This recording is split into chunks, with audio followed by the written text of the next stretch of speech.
قربانی کے حوالے سے ہم چند ایک مسائل پہلے پڑھ چکے ہیں۔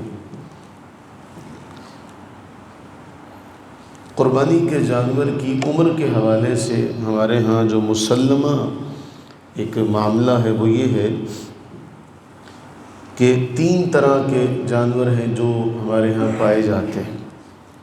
ان میں سب سے پہلا ہے، اس کے بارے فقہاء نے فرمایا کہ بکرا بکری یہ 1 سال ان کا مکمل ہو جائے اور دوسرے سال میں داخل ہو جائیں۔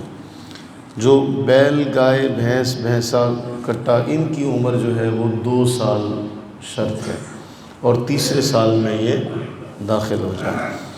اونٹ اونٹنی کی عمر جو ہے وہ 5 سال پوری ہو چکی ہو اور وہ 6 سال میں داخل ہو جائیں۔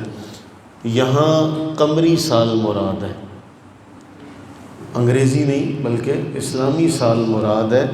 اور اس میں فقہاء نے یہ لکھا کہ ہاں جو بھیڑ اور دمبا ہے اگر وہ دیکھنے میں اتنے فربا ہوں، اتنے موٹے تازے ہوں کہ وہ سال کے نظر آئیں تو ان کی قربانی سال سے پہلے بھی ہو سکتی ہے۔ لیکن بکرا گائے اور اونٹ ان کے اندر جتنے بھی قبیلے آئیں گے، جتنی طرح کے بھی جانور آئیں گے، ان کے لیے بکرا بالترتیب 1 سال 2 سال اور 5 سال کا ہونا شرط ہے کہ سال کے بعد وہ اگلے اس سال میں لگ چکے ہوں۔ فقہاء نے ایک مسئلہ ذکر کیا کہ اگر کسی کا عید کے تیسرے دن کسی کے ہاں کوئی بکری پیدا اس نے بچے دیے اور عید کے تیسرے دن وہ 1 سال کی ہو جائے تو اس کی قربانی ہو سکتی ہے، لیکن اگر تیسرے دن وہ 1 سال سے 1 دن بھی کم ہے تو اس کی قربانی جائز نہیں ہے۔